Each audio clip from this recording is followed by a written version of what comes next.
Quanto mais você investe, se você souber realmente ele fazer a gestão do tráfego bem assertiva, com certeza vem a captação também de alunos. Então, nosso papel como dono é desenvolver pessoas, é atrair pessoas que sejam tão boas quanto a gente ou, como você disse, sejam até melhores do que a gente.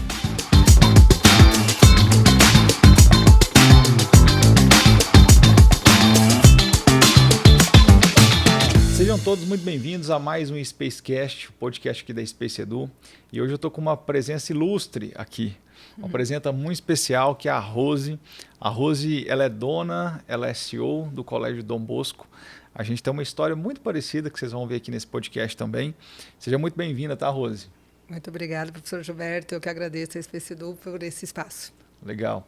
E hoje a gente vai bater um papo bem profundo, mas um papo bacana, principalmente para você que é dono de empresa, para você que é dono de empresa de educação. Você vai ter muitas lições hoje de dois empreendedores que são apaixonados por educação e que enfrentaram vários desafios para chegar onde chegaram. E eu tenho certeza que a história da Rose ela tem muito a influenciar na sua história empreendedora, porque é uma história de muita coragem, de muita audácia e, acima de tudo, de muito estudo. Porque a gente não faz nada baseado só na intuição ou no achismo. Ela se preparou muito para chegar onde ela chegou. Rose, vamos lá. Para a gente começar, a gente vem aí de um mercado que ele é super importante, que é o mercado de educação. Né? Então, dois mercados que são fundamentais na vida de qualquer ser humano é saúde e educação. Só que a gente que é dono de escola, eu também sou dono de uma rede de escolas, o pessoal acha que a gente não precisa fazer marketing, que a gente não tem concorrente, que a nossa vida é fácil. Conta um pouquinho para o pessoal quais são os principais desafios que um dono de escola enfrenta. Ó, que eu estou falando de uma pessoa que já vai contar a história, começou em 1995. Mas antes de contar a história, quais são os principais desafios que um dono de escola enfrenta? Eu acho que um grande desafio é mostrar para a sociedade o trabalho além do muro da sala de aula mesmo. Eu acho que valorizar, trazer essa valorização de quão rico é o trabalho dos professores, quão importante é tudo isso, o trabalho maravilhoso que acontece dentro da sala, e o nosso desafio é levar isso para além dos muros da escola. Então, esse é um dos desafios. Quando nós estamos dentro da escola, eu acho que quem vive dentro da escola se apaixona. Sim. É apaixonado pelo que faz, fala, nossa, tudo isso. E eu escuto muito isso. As pessoas, às vezes, que têm a oportunidade de passar alguns dias conosco, vêm trabalhar conosco, não imaginava que era assim. Como a escola, quantas coisas vocês realizam, quantas coisas vocês fazem, né? Que maravilhoso tudo isso. As pessoas se encantam, mas precisa estar dentro para entender. E aí, eu acho que um dos desafios que nós temos hoje, dentre vários, lógico, mas focando aí para a área do marketing, é levar essa nossa mensagem o trabalho que nós realizamos dentro para a sociedade. Legal. A Rose, ela já fez a nossa imersão, acho que você fez o Plano Europa, né, comigo aqui. Ela faz parte do MAPA também, que é a nossa mentoria individual. E eu lembro até hoje que eu te falei isso, Rose, que marketing são 3 pilares. Ser, parecer e aparecer. Ser é a qualidade do nosso produto. Parecer é a congruência na apresentação. É quando eu entro no seu Instagram, os seus conteúdos realmente mostram que o seu produto é bom. E, acima de tudo, aparecer. Aparecer é fazer com que a sua marca seja conhecida. A Rose hoje ela é dona da marca Dom Bosco, do Colégio Dom Bosco. Ela tem uma unidade aqui em São Paulo, tem um outro lançamento de um novo empreendimento chegando aí também, que a gente vai falar. Mas Dom Bosco é uma marca super reconhecida em São Paulo, no Brasil inteiro, mas não por isso ela também não investe em marketing, não investe em canais de aquisição, não investe num time comercial. E eu queria falar um pouquinho disso, Rose. Você hoje tem um time comercial dentro da empresa. Então, a gente tem que ser focado em venda, mesmo tendo uma escola. Escola não é aquela coisa pura que as pessoas vêm por livre e espontânea vontade. Como é que é isso? Não, acho que hoje tudo a gente precisa ter esse olhar também aí de empresário, de empreendedor, e todo negócio hoje ele precisa realmente aparecer, como você disse, ele precisa aparecer. Por mais que a escola seja realmente uma instituição mais educacional, ali não digo assistencialista, acho que no passado tinha muito essa visão, né? Mas é uma escola, é uma empresa de educação, e hoje existe uma concorrência muito forte, né? Então hoje Existem muitas escolas trabalhando, dizendo muitas vezes o mesmo discurso, mas você precisa mostrar o seu jeito de fazer. Então, realmente precisa investir numa equipe comercial. Eu não digo assim até o comercial da venda, mas sim aqueles especialistas de atendimento, os especialistas em educação que consigam mostrar qual é o seu trabalho, né, qual é o seu valor, quais são os seus diferenciais dentro da sua instituição. Então, quando a gente fala às vezes comercial, vai vender matrícula, existe realmente um grande preconceito. Mas não é vender matrícula. Eu acho que é trabalhar e mostrar os sonhos, né? Como que a escola pode realizar e formar futuros ali alunos brilhantes e os sonhos de todos os pais que são ter os filhos felizes e bem formados. Então, acho que mostrar o quanto que a gente pode fazer e de que forma a gente faz tudo isso. Sim. Eu sou de uma geração, eu montei minha escola com 23 anos de idade, a Rose, por coincidência, também montou com 23 anos de idade. E eu lembro, Rose, quando eu montei minha escola, eu trouxe sócios que tinham, um ali tinha o dobro da minha idade e a outra tinha quase que o triplo da minha idade. Então, a professora Oscarina tinha 60 anos, eu tinha 23 anos de idade. Então, é o triplo realmente da minha idade. Então, eu tinha uma visão já de educação e eles tinham outra. Então, a visão deles era isso, era muito só a visão do propósito, de ajudar a comunidade. Eu não preciso fazer marketing, eu não preciso de uma equipe de vendas. Mas hoje a educação é um setor extremamente competitivo, onde rola muita grana. Existem grandes grupos educacionais que contratam gente de Ambev, gente de Itaú, gente de BTG, justamente para montar essa equipe de marketing e vendas, porque eles querem matrícula, eles querem cada vez mais receita recorrente, mais receita escalável. Então a educação hoje é um jogo de gente grande. Então talvez tenha agora lá uma pessoa lá do interiorzinho de Goiás que está montando uma escolinha pequenininha. Já entenda isso. Hoje, ter uma equipe de vendas dentro da sua empresa é fundamental. E vendas em que sentido? Você precisa encantar o seu lead. Lead é aquela pessoa que vai conhecer a sua escola. Encantar é falar da qualidade do seu material, é a qualidade dos seus professores, é a qualidade da sua estrutura, é quais são os seus diferenciais competitivos. Que uma pessoa que não conhece o produto, ela não tem a consciência e a percepção devida para investir aquele valor que você está cobrando. Sim. Então, um papel nosso de comercial é aumentar a percepção de valor. É mostrar tudo que a gente tem de bom. O que só o DB tem.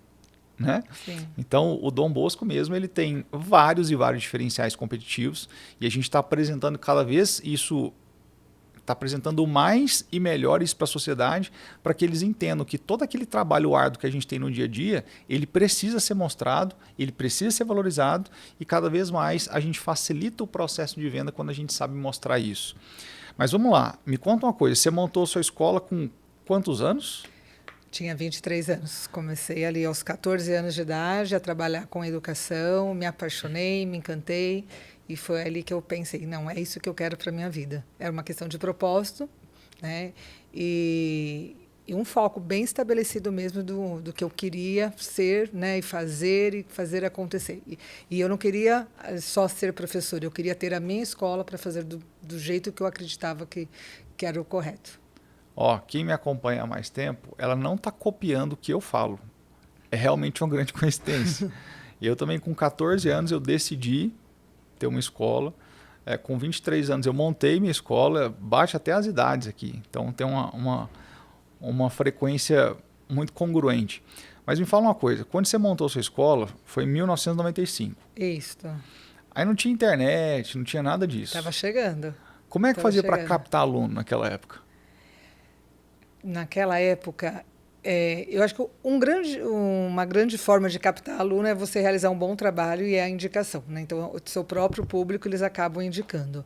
Mas tem outra parte comercial também. Né? Então, às vezes, eram anúncios. Na época, podia ter outdoor, mas não tinha dinheiro para fazer outdoor, não, porque era muito caro, a escola era muito pequena. Então, é panfletagem, era até capa de pizzaria. Era num condomínio que nós tínhamos lá perto. Eu lembro que nós tínhamos, lá nesse condomínio, eram 13 blocos. E cada bloco devia ter uns 20 andares. E aí nós arrumamos uma pessoa que ela desceu entrou em todos os prédios, em todos os blocos, e apartamento por apartamento, colocando o panfleto embaixo da porta.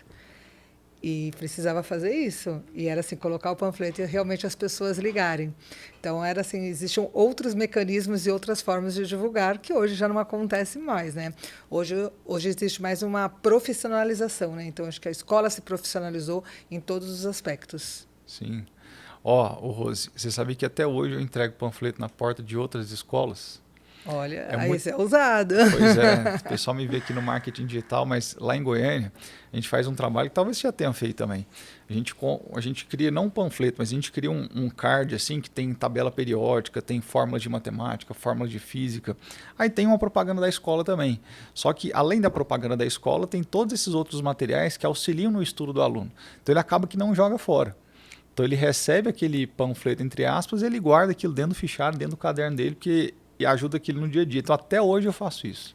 Tem coisas que são muito regionais, né? É, E que tem coisas que realmente ainda dão certo, né? sim, Mas eu acho que precisamos sempre entender o nosso público. sim, Qual o público que nós estamos lidando, de que forma ele quer ser impactado também, porque acho que existem as regiões, existem os valores, né? De acordo com cada lead, você precisa sim, impactar da forma com que ele gostaria de ser impactado. sim. Só que quando eu comecei eu não colocava QR Code. Agora tem um QR Code. Aí ele pega o Sim. celular, aponta, cai no site, aí faz ali uma inscrição, vira uma lead. Então, o marketing digital ele foi trazendo para a gente múltiplas possibilidades, né? Hoje, quanto que você... Não precisa falar em números, mas você investe em marketing digital, né? Tanto é que eu Isso. estou lá do lado de vocês, eu sei disso. A gente fala disso a cada 2 semanas. Mas hoje, qual que é a importância que você vê do marketing digital, de utilizar as redes sociais, essas novas mídias digitais para a expansão do negócio escolar?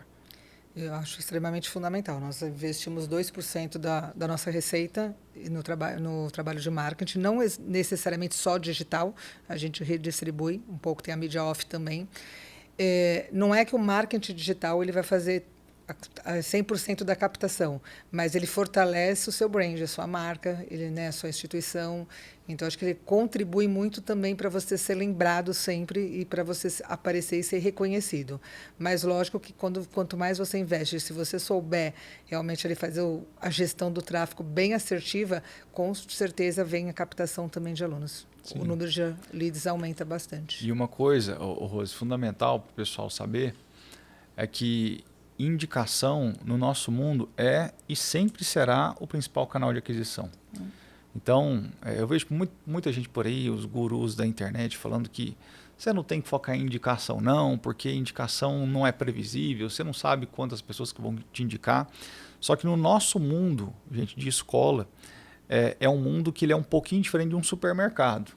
Quando eu falo um pouquinho, é bem diferente, tá? Um supermercado, você está ali na quinta-feira sem vendas, de repente você faz uma super promoção na sexta-feira, você coloca um monte de propaganda na televisão, você faz uma mega campanha de promoção, você consegue escoar bastante estoque. No nosso caso, a gente tem que fazer uma campanha de matrículas muito forte, colocar esses alunos ali em janeiro, e os alunos que entraram em janeiro, eles vão ficar muito parecidos ali o ano inteiro. Então, se aquele ano ali não deu certo, você vai ter que ralar para segurar as pontas para no outro ano conseguir mais matrícula. Então, é um trabalho que a gente faz dia a dia, mas que a gente tem os nossos picos de matrículas em poucos momentos durante o ano, né? E utilizar o marketing digital é muito importante, só que se a gente não faz um bom trabalho interno, se a gente não é bem falado, a gente não tem mais aluno. Sim. Não existe marketing de qualidade que faça uma escola crescer. Eu falo que a campanha do próximo ano sempre começa no primeiro dia de aula daquele ano letivo, porque realmente é o seu trabalho que vai fazer, né, dar certo ou não, enfim, a gente tem uma resposta. E aí vem a indicação, e aí vem realmente o tráfego. Mas focando nessa parte do digital, eu vou te dar um exemplo. Nós estamos com um novo projeto, uma nova escola, uma nova marca, tudo novo. E nesse novo colégio, nessa nova escola, nós estamos ainda em obra, então nós não temos ainda visita presencial. E nós precisamos aparecer e mostrar, dizer quem somos. E a forma com que nós encontramos foi pelo marketing digital. Então, nós estamos trabalhando muito forte com a questão das mídias e toda a nossa audiência hoje dessa nova escola é só pelo marketing digital. Então, hoje nós já temos aí um bom número de seguidores, muitas pessoas interessadas. Lógico, precisa ter uma consistência no nosso trabalho, né? Então, existe uma referência, as pessoas chegam pelo marketing digital, nós apresentamos a nossa proposta, eles veem o quanto sólido é, né, e quanto sério também é, para poder continuar conosco. Mas toda a captação está sendo pelo marketing digital. Sim. Vamos falar um pouquinho desse projeto novo? Vamos lá. Pode falar o nome da escola? Pode. Qual que é o nome da escola? Fala aí para o pessoal. O Waze Bilingual School. Então, um novo colégio que chega ali na Zona Norte, na Avenida Brasleme, parceria aí com a Arca Educação. Depois de 30 anos de Dom Bosco, de expertise, nós criamos essa marca, o Waze Bilingual School. Me conta aí, quais são os diferenciais competitivos desse novo empreendimento? Tá vendo que ela é uma multi-empreendedora, né? Então a gente é muito parecido nisso aí, é inquieta, está sempre buscando como achar um novo mercado, como empreender em novos horizontes, mas a gente sempre tem que buscar diferenciais competitivos. Sim. A gente não pode fazer mais do mesmo. Quais são os diferenciais dessa nova marca que você está lançando? A concepção desse novo colégio é realmente enxergar o futuro, né? Ver quais são as tendências, quais são as necessidades e, principalmente, assim, entender que hoje a gente precisa formar o aluno de uma forma mais holística, né? Formar o aluno integral, sobre todos os aspectos. Então, a escola ela vem com uma proposta bilíngue e uma proposta bilíngue de período integral. Então, os alunos eles vão estudar no colégio das 8 da manhã até as 4, mas depois das 4 ainda tem o after school, que ainda tem os clubes, tem os esportes, então ele pode continuar um pouco mais. O nosso propósito dentro da escola, além de ser também uma escola de alta performance, então, tanto na língua nacional quanto na língua inglesa, então, ter alta performance nos dois, né, nos dois currículos. E quando eu falo alta performance, não é só o resultado lá no final do ensino médio, né, quando a gente pensa, mas assim, alta performance em cada etapa da construção ali de cada segmento. O ensino médio ele é o resultado do seu trabalho desde os pequenininhos, desde a educação infantil. Então, você precisa ter uma alta performance nas entregas da educação infantil, dos anos iniciais, dos anos finais, que vai consolidando tudo aquilo que você foi trabalhando para realmente no ensino médio ele se concretizar. Então, acho que um grande diferencial, essa é uma escola bilíngue, de alta performance, focada em alta performance, de período integral, que traz como metodologia as metodologias ativas, o incentivo ao protagonismo do aluno, trazendo muita tecnologia, mas, ao mesmo tempo, muito acolhimento, muito olhar, muita empatia para esse estudante. Legal. E me fala uma coisa, como é que faz para gerir uma empresa? Já é difícil, né? E gerir duas empresas, como é que você vai dividir seu tempo? Eu falo que eu só consegui chegar onde eu estou porque eu me cerquei de pessoas muito competentes. E nós só conseguimos continuar fazendo porque precisamos de ter pessoas do nosso lado, equipes do nosso lado. Então, realmente, eu hoje falo assim, nossa, você vai sair do Dom Bosco? Não, não vou sair do Dom Bosco, eu vou continuar atendendo também o Dom Bosco, de olhar muito um olhar mais estratégico hoje, porque nós formamos ali equipes muito competentes que eu posso ficar mais tranquila, que tem pessoas ali tocando e que já entenderam a nossa cultura. Eu acho que esse é um grande desafio de todo empresário, né? É fomentar a cultura da sua empresa, levar a cultura da sua empresa para todos os colaboradores. Então, e esse é o novo desafio agora dessa nova instituição. Então, também criar equipes competentes, equipes que tragam, né, também no seu DNA os mesmos propósitos e valores que nós temos, porque acho que quando isso se alinham, né, quando ambos os profissionais pensam a mesma coisa, querem a educação e acreditam a educação da mesma forma, fica mais fácil. E é se cercar de pessoas muito competentes, e eu digo às vezes até melhor do que a gente em muitos aspectos. Isso. Né? Esse era o tema que eu ia entrar exatamente agora, o Rose. É assim, a Rose ela tem 30 anos de escola, né? Eu tenho 36, então quase o que você tem de escola. Meu Deus, aí. Não precisa falar isso também. Então, uma coisa que eu sempre aprendi, Rose, pelo fato de estudar muito desde o começo da escola, era entender o seguinte, o meu principal gargalo era eu preso na operação.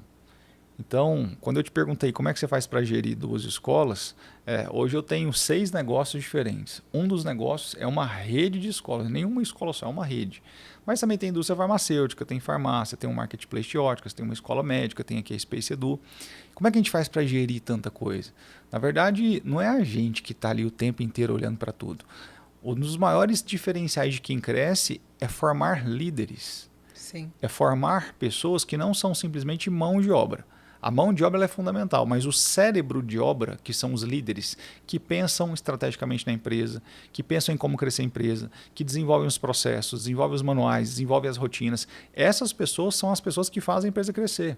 Sim. Então, nosso papel como dono é desenvolver pessoas, é atrair pessoas que sejam tão boas quanto a gente ou, como você disse, sejam até melhores do que a gente. E nesse aspecto, como é que você lida com essas lideranças? Você contrata ou você forma? As duas coisas. Na maioria, quando eu olho para o meu quadro hoje de gestores, a maioria nós formamos. Então, são muitas pessoas que já trabalhavam conosco há muito tempo, foram crescendo com a gente. Então, sempre que possível, a gente dá essa oportunidade. Mas, às vezes, algumas vezes, é legal também vir de fora, né? Porque eu acho que agrega bastante. Então, são outros olhares, são outras experiências, são outras vivências. E eu gosto muito dessa diversidade. Sim. Então, tanto de idade, né, de pensamentos, para que as coisas possam se complementar. Mas, mesmo trazendo pessoas de fora, muito com uma boa expertise, com muita experiência, nós precisamos continuar formando. Eu acho que a formação ela é contínua. Nós precisamos continuar, né, se atualizando o tempo todo, estudando o tempo todo, entendendo tudo que tem de mais novo. Enquanto líder, eu acho que a gente precisa ser multiplicador de todo esse conhecimento. Isso é tão importante, gente. Eu lembro, Rose, quando eu tinha ali uns 27 anos, aquele boom na época do Brasil de sistemas de ensino, né? Os grandes grupos todos comprando os menores e de gente vendendo apostila a rodo. E eu lembro que eu era visitado por, não vou citar o nome, mas alguns grandes sistemas de ensino do Brasil. E eles iam me fazer reunião para me apresentar ali a apostila, né? E aí eu vi que o cara perguntava sobre a vida do cara, o cara veio de Ambev, era gerente de vendas da Ambev e tal, não sei o quê. E ele me apresentando aquilo, e eu vi que era uma superficialidade tão grande, e era tão mais do mesmo. Eu falei assim para ele, cara, o que você entende de educação? Porque você não sabe o que é linguagens humanas, ciências da natureza, matemática, redação, você não sabe o que são competências, habilidades. Você está me apresentando um negócio aqui como se fosse um sapato. Qual que é o diferencial competitivo disso? Então você percebe que não adianta eu trazer o melhor gerente de vendas da Ambev se eu não consigo embutir nele a minha cultura educacional. Sim. Então, formar você sempre vai ter que formar.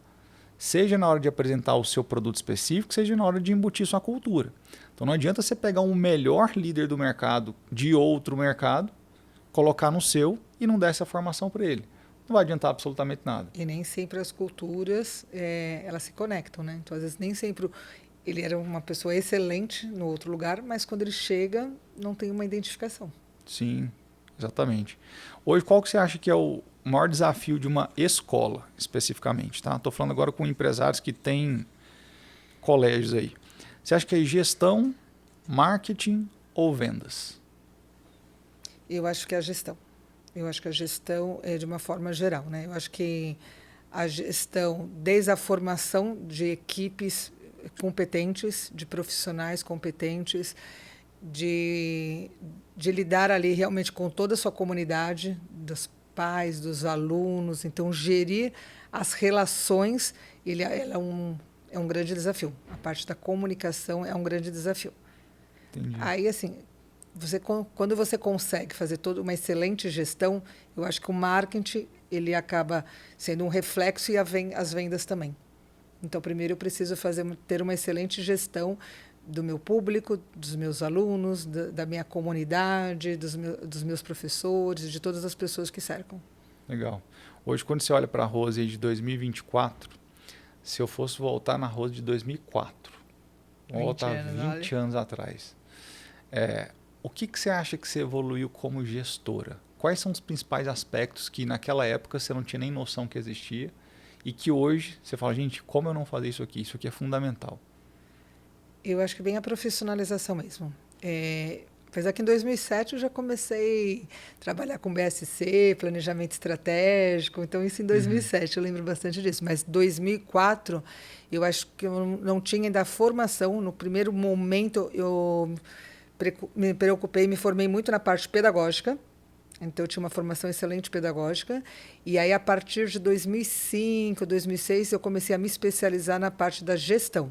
Eu trabalhava, acho que nesses primeiros anos, muito pela intuição.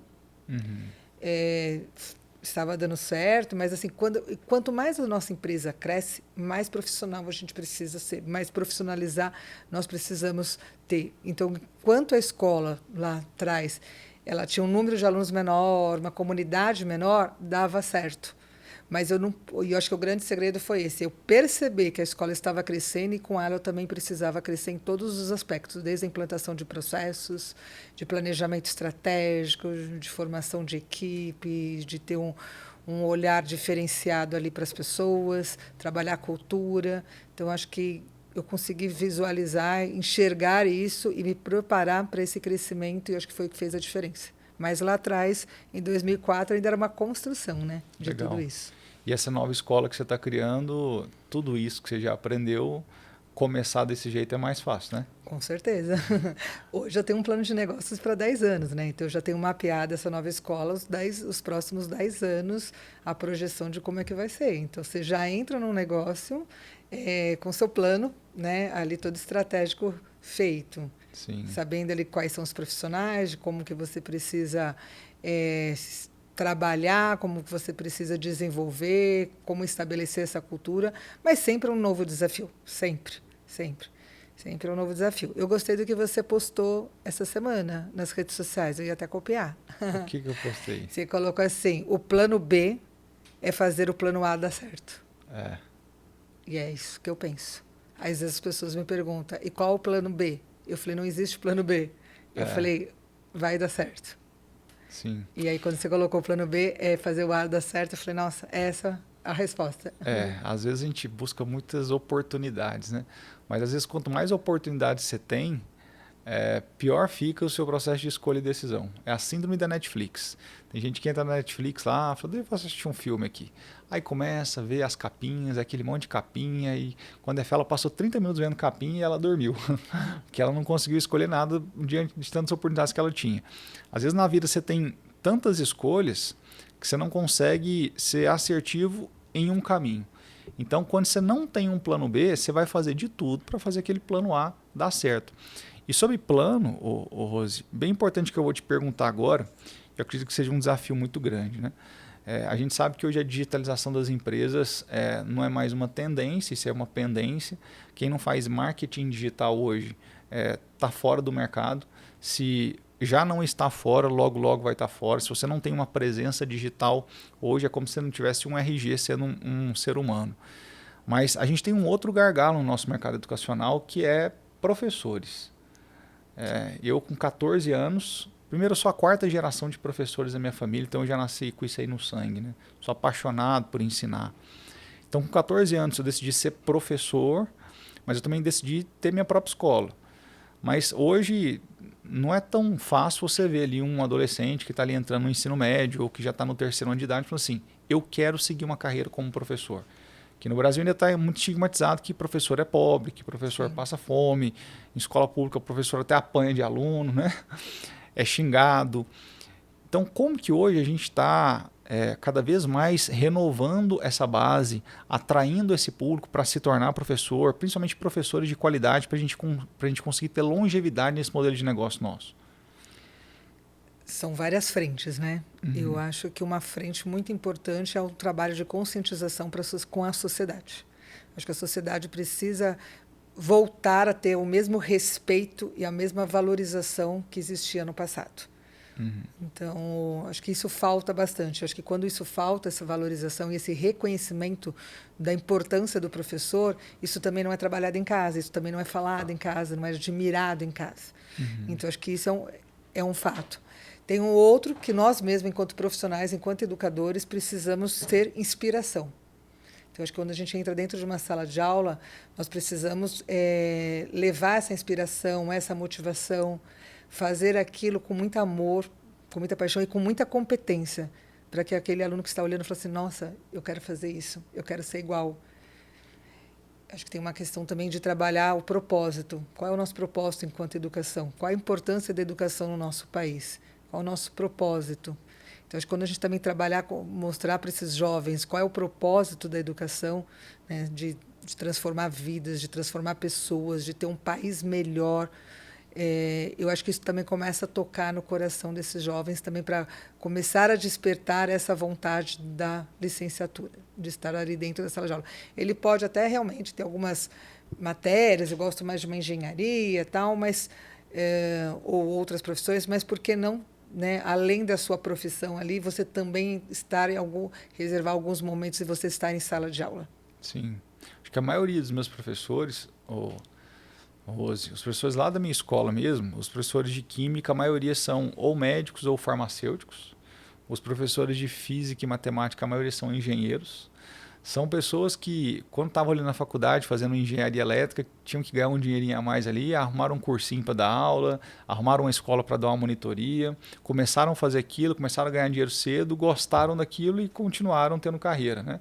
Então, hoje, para você ser professor, você tem que ter licenciatura, sim, mas tem muitos professores que não são formados de fato naquele curso, mas que conseguem fazer alguns programas de formação aí e conseguem ter esse título de professor, né?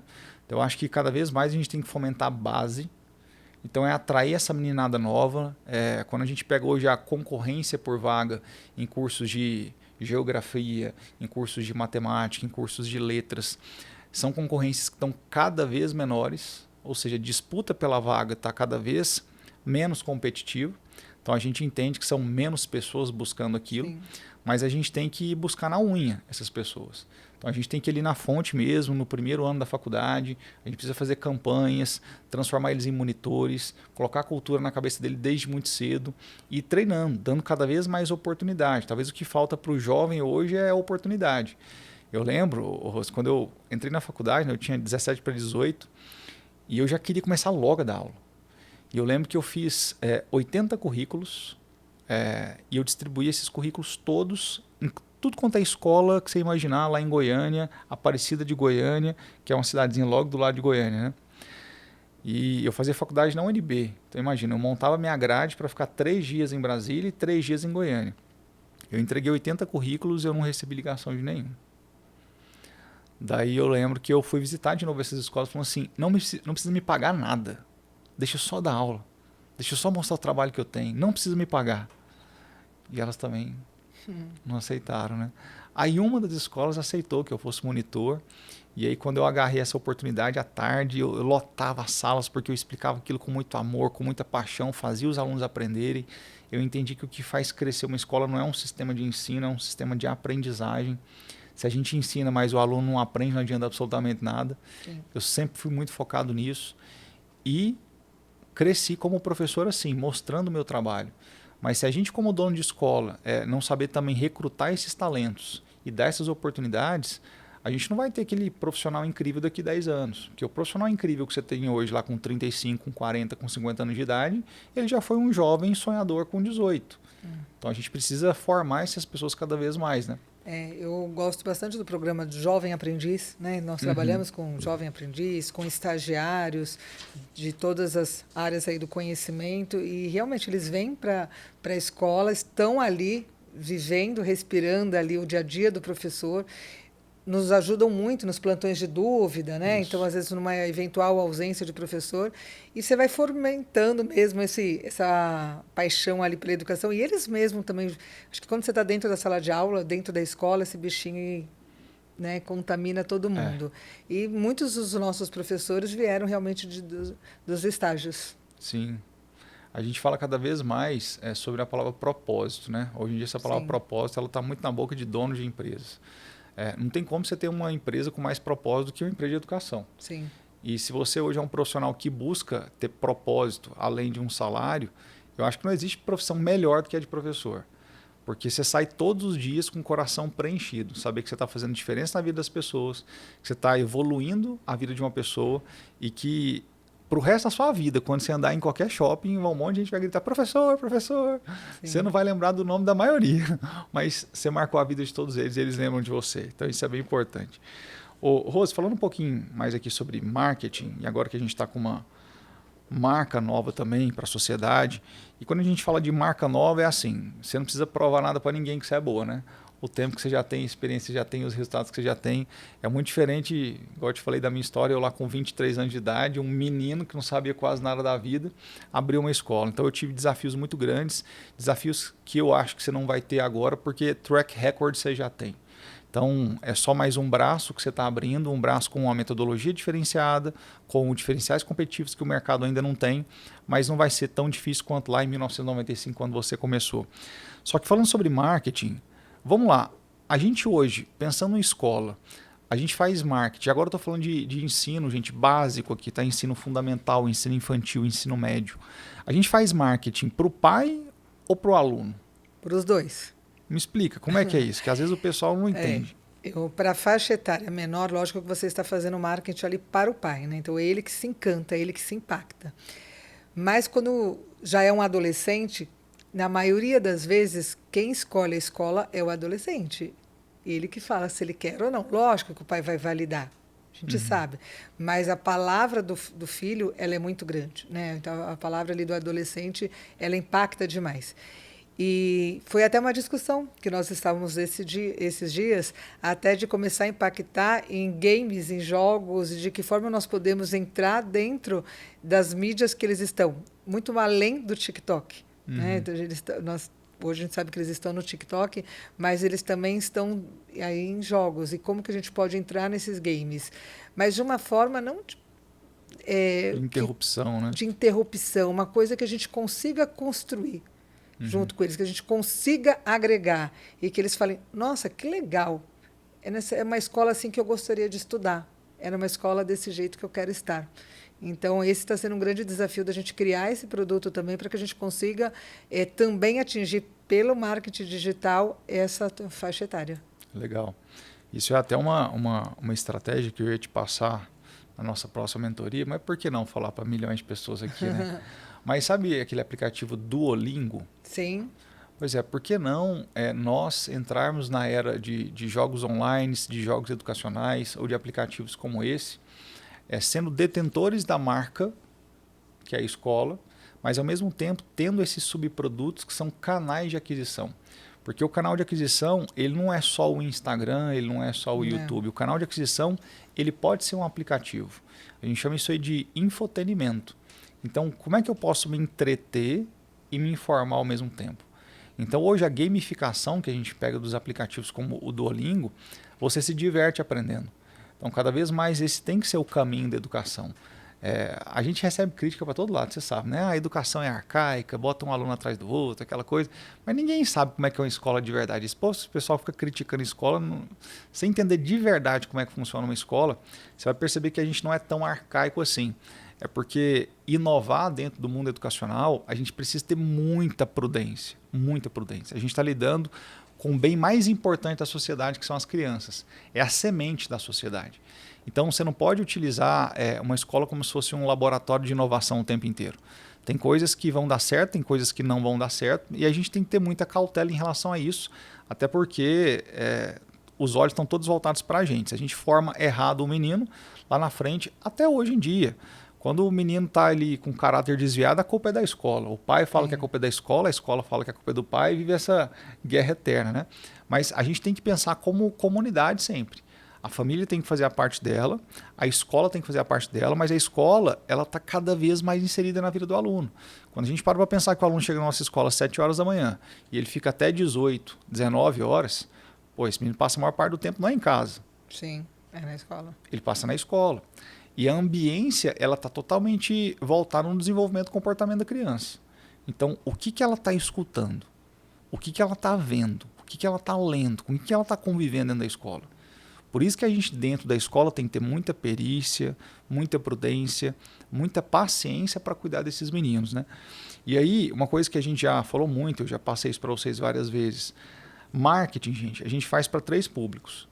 Marketing a gente faz para quem compra, para quem consome e para quem influencia. Então, no caso da escola, quem compra?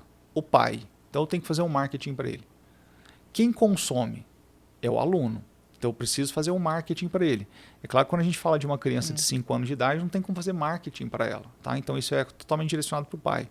Mas tem um terceiro público, que é o público que influencia.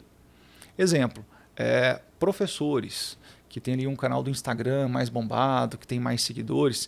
Esses professores, eles influenciam o processo decisório, tanto do pai quanto do aluno. Então, a gente precisa ter marketing para eles também. Tem aquela blogueira, por exemplo, onde que ela coloca o filho dela? Aquela mulherada toda vai ver onde ela coloca o filho dela e vai querer colocar o filho no mesmo lugar. Então, as pessoas que influenciam, eu também tenho que utilizar elas hoje em dia. É o famoso marketing de influência, né? Rose, deixa eu te perguntar uma coisa.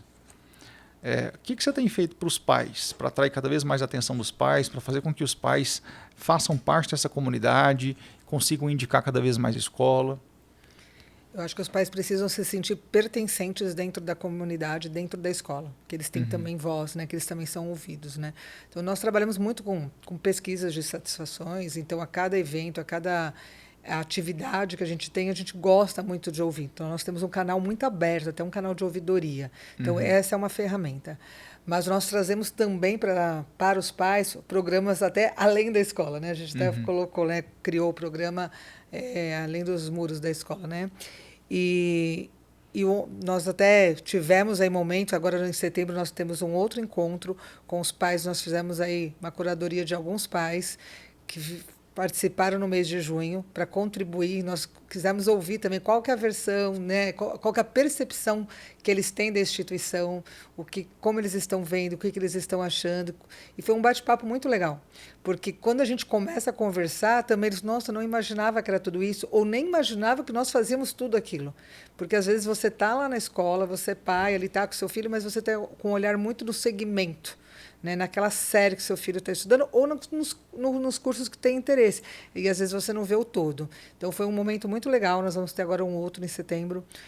Nós promovemos também muitas palestras, tanto de forma educativa ali para os pais, como também fizemos um trabalho de formação em investimentos, então, para os pais. Depois nós fizemos um curso de inglês para as férias. Então, teve um trabalho bem legal também. O pessoal que ia viajar em julho participou ali 1 mês e meio com o nosso coordenador aí do programa bilíngue, para ter aquele inglês básico, o inglês de viagem. Então, acho que a escola também precisa ser muito parceira da família, né? Então, a família saber que ela pode contar com a escola quando ela precisar também, né? Eu não digo que ser parceira é dizer sim para tudo, não é isso. Mas é também ser empático ali com a família, entender às vezes as necessidades da família. Às vezes tem famílias que passam por algumas situações e nós precisamos ouvir, entender ali o aluno, chamar, conversar, né? Eu acho que acolher, entender muitas situações e estar sempre ouvindo, né? Eu acho que o nosso público, o nosso cliente, ouvindo também o aluno, a gente também faz pesquisa aí com os alunos, a voz deles para nós é muito importante. Nós temos aí um Grêmio Mirim dos alunos desde 7 anos de idade. Nós temos reuniões semanais, mensais com os alunos, que eles também têm essa voz ativa dentro da instituição, de colocar, e nós debatemos e encontrarmos aí as melhores soluções, desde que seja a organização da Semana da Criança, mas que faça sentido para eles. Acho que a escola precisa fazer sentido, né? E como você falou, os alunos passam muito tempo dentro da escola. Mas a escola também não consegue fazer o trabalho sozinho se a família também não fizer a sua parte. Então, nós precisamos estar muito alinhados. Os valores da escola precisam estar relacionados aos valores da família, para que esse aluno também consiga, ali, a gente consiga trabalhar. Legal. E me fala uma coisa, mostrar a cara nas redes sociais, o dono, você acha que isso é um papel fundamental? Você acha que isso é o presente e é o futuro? Você acha que o dono da escola tem que dar a cara a tapa, tem que gravar conteúdo, tem que aparecer no Instagram? Qual que é a sua visão? Eu acho que sim. Eu acho que, até como estou aparecendo um pouquinho mais, eu estou sentindo que as pessoas estão gostando. As pessoas se conectam com pessoas, né? e não necessariamente com as marcas. Então, Isso. quem está por trás daquela marca? Quem é aquela pessoa? Então, quem é aquela pessoa que está ali na direção da instituição, né? Por mais que esteja hoje numa posição muito mais estratégica, mas é extremamente importante, porque dá a direção que vai todas as diretrizes para todas as camadas, né? Então, quem é que está por trás, né? Quem é que pensa, como é que vive, né? O que que acredita, quais são os valores? E nós, enquanto educadores, também somos pais, mães, também temos umas filhas, né? Então também passamos às vezes por algumas dificuldades, por alguns desafios, né? Então acho que isso é importante estar mostrando tanto o quanto que o ser humano que nós somos, o quanto que nós acreditamos na educação e o que nós estamos fazendo também pela educação. Acho que mostrar também isso, né? O quanto que a escola está correndo atrás, se especializando, o que que a gente tem de projeto futuro, está compartilhando, acho que isso também acho que é muito importante. Legal. E até nesse novo projeto da nova escola que está surgindo, a gente já conversou isso nas mentorias, mas a sua cara é fundamental. A sua presença é fundamental. Porque a escola ela tem vários diferenciais competitivos, vários. Mas o que mais vem de uma escola chama-se confiança. Sim. E eu confio na Rose. Então, eu, Gilberto, como mentor da Rose, a equipe de marketing do Dom Bosco, da nova escola, time comercial, a gente fica assim, ó, Rose grava vídeo, porque a gente sabe que isso é muito importante, isso gera muita matrícula, gera muita visita, porque essa personificação da marca, assim como Steve Jobs para a Apple, assim como Elon Musk para a SpaceX e Tesla, assim como Bill Gates para a Microsoft, assim como o João Adib para a CIMED, assim como eu fui ali para as minhas escolas, ter um rosto faz as pessoas confiarem mais. Ter um rosto passa mais verossimilhança, mais verdade. Eu acredito mais quando tem alguém ali por trás mostrando os seus valores, mostrando que tem família, mostrando que também tem filhos, mostrando que também tem desafios. Eu confio mais, eu percebo que não é só uma campanha de marketing. Existe alguém apaixonado pelo que faz ali por trás, né? E hoje, Rose, eu tenho uma pergunta para te fazer que é uma pergunta polêmica. Se você não quiser responder, não precisa responder. Mas vamos lá. Hoje, se você fosse ministra da Educação do Brasil, Nossa Senhora. quais seriam algumas mudanças que você implementaria na educação hoje? Como você conhece? O que você traria de novo? Ou você não mudaria nada também? Olha, segunda-feira eu almocei com o ex-ministro Paulo Guedes. Legal. E eu queria fazer essa pergunta para ele. E acabei não tendo a oportunidade de falar sobre educação com o ministro. Uhum. O que eu vejo, se eu fosse hoje ministra da Educação, eu acho que, em primeiro lugar, separaria assim, a educação ela não tem a ver com partido político. Uhum. Então, nós temos que ter uma linha contínua na educação. Então, a gente tem que pensar na educação independente do partido que está governando o nosso país naquele momento. Porque nós temos muitas interrupções. A gente começa com uma proposta de reforma do novo ensino médio, que aí você está em operação, ainda você não fez nem o exame, o novo já virou velho, já querem mudar e nós temos muitas indefinições. Então, a escola, ideologia, né? Muita ideologia e as coisas a gente percebe que às vezes é muito realmente de acordo com os interesses políticos daquele momento. Então, acho que, primeira coisa, a educação ela não pode estar ligada aos partidos políticos e ela tem que andar sozinha. Talvez a segunda ação seria rever a formação dos professores.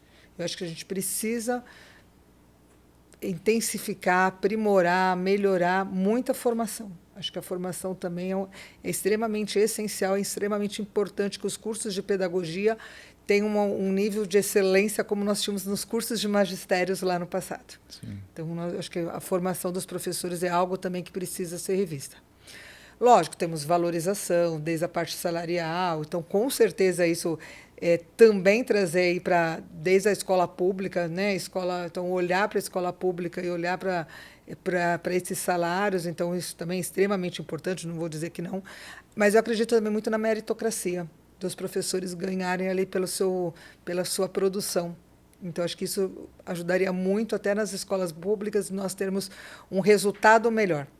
Então, o professor ele ter ali seu salário de acordo com as suas entregas, de acordo com os seus resultados. Temos uma educação que nós temos que olhar, apesar de termos escola na rede privada, mas eu também torço muito para que as escolas da rede pública também entreguem um excelente resultado. Sim. E que as escolas também sejam tão boas quanto, porque nós temos público para tudo isso. Sim. Nós temos uma população que cabe tanto para a escola pública quanto para a escola privada. E é muito triste quando a gente vê que as pessoas acabam precisando, muitas vezes, se esforçando de colocar uma escola privada porque o ensino público está muito ruim ou porque não tem aula. Então, acho que a gente precisava olhar com mais carinho também para essa educação pública. Legal. Mas a educação como um todo, eu acho que ela precisa... Acho que faria uma campanha de valorização, desse Legal. Resgate de valorização para a educação. A gente fala que a educação e a saúde são extremamente importantes, mas quem forma os médicos? São os professores. Sim. Quem forma os ministros? São os professores. Sim. Então, todo mundo passa pela escola. Sim. E a escola precisa ter seu valor muito reconhecido. Sim. Me chamaram uma vez para ser secretário de educação, lá do meu estado, né? E eu era muito novo ainda. Isso tem 4 anos. Mas eu trouxe para a mesa de discussão um tema central, que é o seguinte.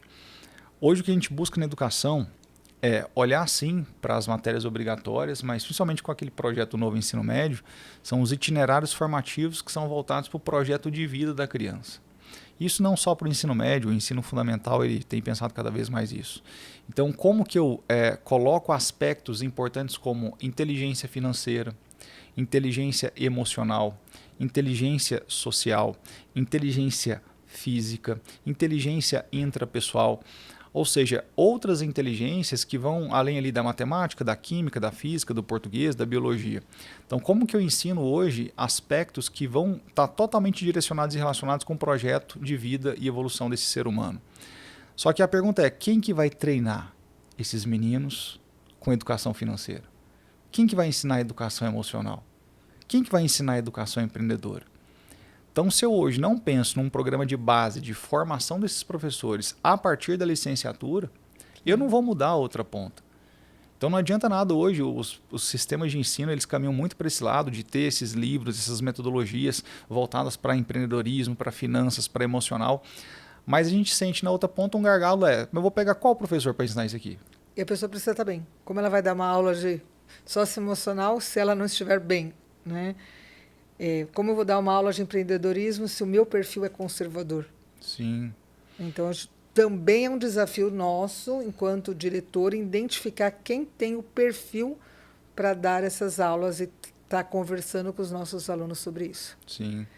Mas quando você começa a falar assim, eu fico pensando, quantos desafios nós temos na educação? Porque a base nacional é muito linda e ela já traz tudo isso. Uhum. Só que precisa caber dentro do horário. E não cabe. Por isso que a gente vem com uma proposta de escola de período integral. Uhum. E nós temos ainda hoje uma concorrência, o acesso às universidades ainda é muito restrito, às universidades públicas. Então, as vagas, né? Então, existe uma concorrência maior do que as vagas que a gente tem ali para ofertar. Com isso, o que acontece? O nível dos exames, eles acabam sendo elevados e a gente precisa ter cada vez mais conteúdos para que preparar o aluno para passar nesses vestibulares, e aí falta o tempo para a gente trabalhar tudo isso. Exato. Então, existem muitas mudanças, né? Sim. Alguns pais me faziam essa pergunta, né? Porque a minha escola, gente, quando eu montei minha escola com 23, eu montei primeiro um cursinho, um pré-vestibular, né? Chamava Prepara Enem, que era voltado para a aprovação do Enem, e meu foco sempre foi medicina. Então, nessa trajetória toda, a gente já aprovou mais de 16 mil alunos para medicina, né? Então, meu foco sempre foi resultado em vestibular, sempre. E aí, quando você pega uma prova da FUVEST, ela não está cobrando nada de inteligência emocional. Quando você pega ali uma prova do próprio Enem, ele não está cobrando absolutamente nada de educação empreendedora.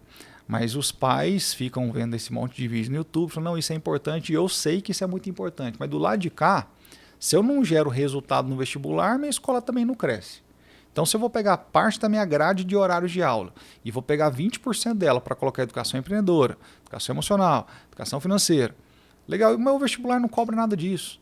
Então, a gente tem um problema de base que a gente precisa mudar. Então, eu preciso mudar o currículo de formação desses professores na licenciatura. Se o cara está fazendo matemática no curso de licenciatura, ele tem que ser formado pelo menos 6 meses para como ensinar inteligência financeira. Se a pessoa está sendo formada em pedagogia ou em psicopedagogia, ela tem que ser ali formada pelo menos um semestre sobre educação emocional. Porque senão eu não vou ter lá na frente pessoas que consigam formar esses alunos. E se eu não mudo também as características do vestibular, porque o vestibular não é inclusivo, ele é totalmente exclusivo. Sim. E ele ainda está focado em quem decora mais. Se você não lembrar ali o que é hidrocarboneto, ácido carboxílico, sais, éster, se você não lembrar ali o que é equação, proporção, conversão, dados pedidos em cálculo estequiométrico, não adianta, você não vai passar no vestibular. Então, se eu não mudo a ponta, que é o vestibular, e não muda a outra ponta, que é a formação dos professores, a nossa educação não vai mudar. Vai ser um monte de discussão para lá e para cá, com ideias cada vez mais inovadoras, mas que não são nem um pouco práticas. E esse aluno que vai prestar esse vestibular, ele tem que ter um bom equilíbrio emocional, ele tem que estar bem para ele conseguir fazer a prova. Exato, exatamente.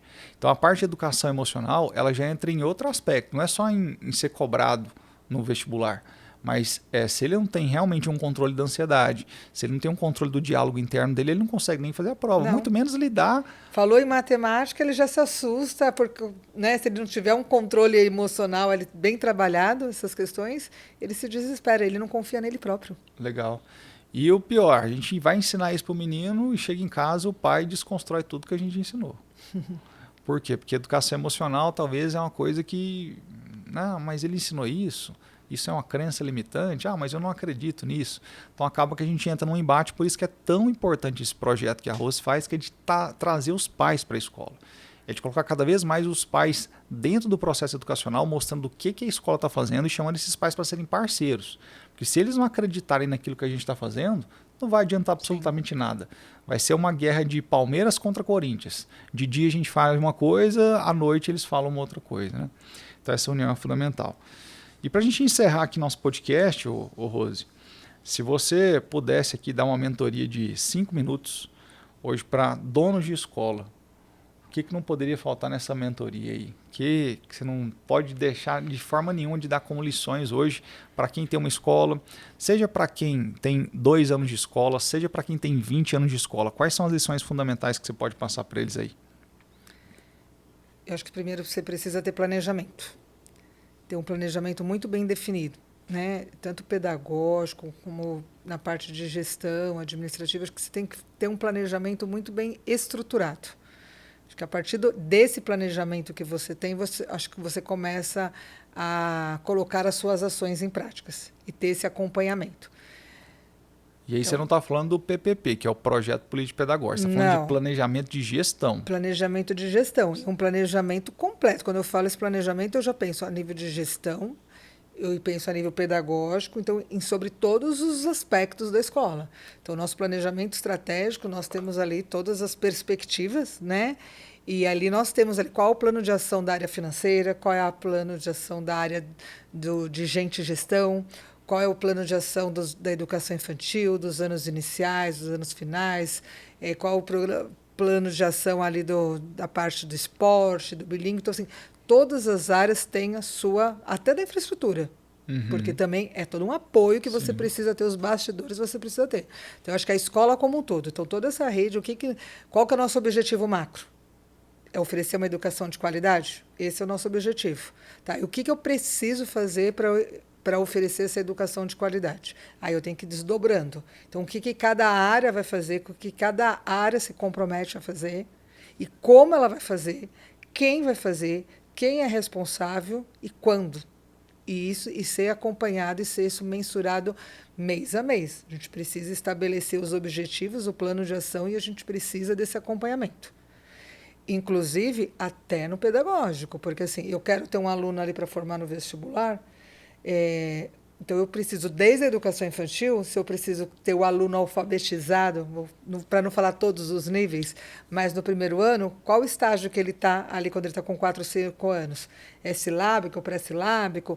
Quando chega ali no 4º, 5º ano, a gente já começa com provinhas.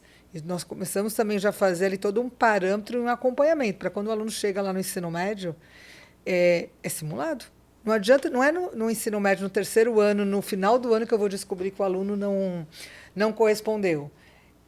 Isso já vem um processo desde antes, né? Mas assim, ali no 3º médio, ele realiza ali 13 simulados ao ano. E no primeiro simulado, eu já consigo identificar ali quais são os gaps. E aí ele tem o plano de ação para a turma, para o professor, para o aluno, porque muitas vezes tem ali Por isso que os dados são muito importantes hoje. Acho que a cultura de dados ela é muito importante. Então, acho que trabalhar com dados também é uma outra dica, que eu incluo no planejamento, nesse planejamento macro. Então, o professor hoje ele precisa entender de dados. Ele tem que fazer essa leitura. E a gente tem a inteligência hoje artificial, nós temos a tecnologia, nós temos muitas ferramentas que contribuem para isso. Né? Então, o professor também precisa hoje também se apaixonar e entender que a inteligência veio, a tecnologia, a inteligência artificial, ela só veio para agregar e para ajudar. Quando eu faço um simulado e que vem ali todo o diagnóstico, qual é o plano de ação para cada aluno, por que ele errou, onde ele errou e qual que era o conhecimento prévio que ele precisava ter, o próprio sistema, a própria plataforma que a gente tem, ela já traz quais são os exercícios que esse menino precisa fazer e ele já vai.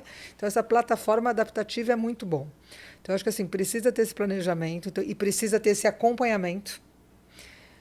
Dentro desse planejamento, acho que precisa ter esse olhar de formação, né? Muito importante o tempo todo. Acho que precisa formar, precisa pensar na comunicação, que é um grande desafio em qualquer instituição, né? Então, acho que a comunicação, como eu me comunico com os pais, como eu me comunico com os alunos, como eu me comunico entre os pares, como eu me comunico com os professores. Então, acho que a comunicação também é um item muito importante para a gente olhar. O pedagógico nem se fala, é o coração da escola. Sim. Então, a gente precisa acompanhar ali de perto ali como é que está o dia a dia mesmo ali dos alunos. Acho que precisa ir para a porta da escola, precisa receber, precisa sentir, precisa ter o contato com os alunos, com os pais. A gente tem esse feeling, né? Acho que a gente não pode ficar só ali atrás, sentado ali na nossa mesa, na nossa cadeira. Acho que a gente tem alguns, sempre que possível, a gente tem que andar, a gente tem que circular, a gente tem que viver ali a escola, respirar ali a escola, para a gente entender de como que ela está o que ela está falando, né? O que ela está pulsando, como que ela está pulsando. Acho que uma outra dica também tão importante quanto o pedagógico é a gestão financeira também. Então, acho que você precisa ter esse equilíbrio. Por mais sonhadores que nós somos enquanto educadores e nós queremos, né, oferecer sempre o melhor, a gente tem que ter esse olhar também ali do financeiro. Tem que estar muito alinhado. Então, eu falo muito que o coração da escola é o pedagógico, mas o pulmão da escola é o financeiro. Então, um depende ali do outro para estar sobrevivendo. E qual que é o mais importante, né? O coração ou o pulmão? Não tem como escolher. Não tem como. Ambos precisam um do outro. Ambos precisam. Essas lições são fundamentais. Porque o educador, pelo menos a maioria dos donos de escola que eu conheço, são ex-professores. Eu acho que não existe ex-professor. São professores que decidiram ali empreender, né? E o professor, ele não tem tanto esse olhar financeiro, ele não tem tanto esse olhar de gestão. Então, hoje, a maioria dos donos de escolas que me procuram, eu posso afirmar o que eu estou falando, que o problema não é marketing, não é vendas, o problema é gestão. Ele não sabe organizar a parte de indicadores operacionais, indicadores financeiros, indicadores de pessoas, de indicadores de pedagógico. O projeto político pedagógico todo mundo sabe montar, impressionante. Sim. Agora, a parte de gestão de indicadores, principalmente o que você acabou de falar, que é o financeiro, já são poucos que conseguem montar. Por isso que a gente vê tantas escolas endividadas hoje em dia e que não conseguem crescer. Trabalhar com indicadores é muito importante. Sim. E eu tenho super orgulho de falar, né? A Rose, ela faz parte aqui dos nossos processos educacionais e quando a gente entra nas reuniões, a gente fala de CRM, a gente fala de dados, indicadores, quantas entrevistas, quantas matrículas, projeções, campanhas. Aí tem um diretor comercial, tem um diretor de marketing, tem todo um time estruturado e organizado. Ou seja, é uma empresa de verdade, que não vive só pelo propósito, ela vive também pelo crescimento. Porque a gente tem como compromisso crescer a empresa. Sim. Olha a quantidade de pessoas que dependem da gente. Então, se a gente não colocar realmente um compromisso fundamental do seu negócio de crescer, você não está sendo só egoísta, mas você está sendo uma pessoa que não está comprometida com sua família, com a sociedade e com as pessoas que dependem de você. Então dá muito orgulho de ter você aqui no nosso ecossistema, tá? Dá muito orgulho de ter você aqui gravando esse podcast e saber que você influencia tanta gente que está do outro lado. Hoje a gente que está na internet, a gente não sabe disso, né? Mas se agora você falou, gostei muito de um post que você fez, a gente não tem tanta noção do impacto que a gente gera. Por isso que um pedido público eu te faço. Apareça cada vez mais, mostre cada vez mais o seu rosto e influencie cada vez mais para o bem as pessoas. Porque enquanto a gente não está fazendo isso, pessoas talvez com coração duvidoso estão fazendo e estão levando a sociedade para o outro lado. Então a gente tem que levantar a nossa bandeira do bem e mostrar quem realmente tem qualidade e expertise para fazer. Tá bom? Muito obrigado pela sua entrevista, pelo bate-papo. Obrigada a você, professor Foi Gilberto. muito Obrigada a bacana. todos vocês que estão aqui nos acompanhando. Obrigado por esse espaço aqui do Space Edu. Eu também admiro demais aqui o professor, aprendo muito com ele. E eu acho que é isso mesmo. Sempre estar trocando e aprendendo um com os outros, né? É isso aí.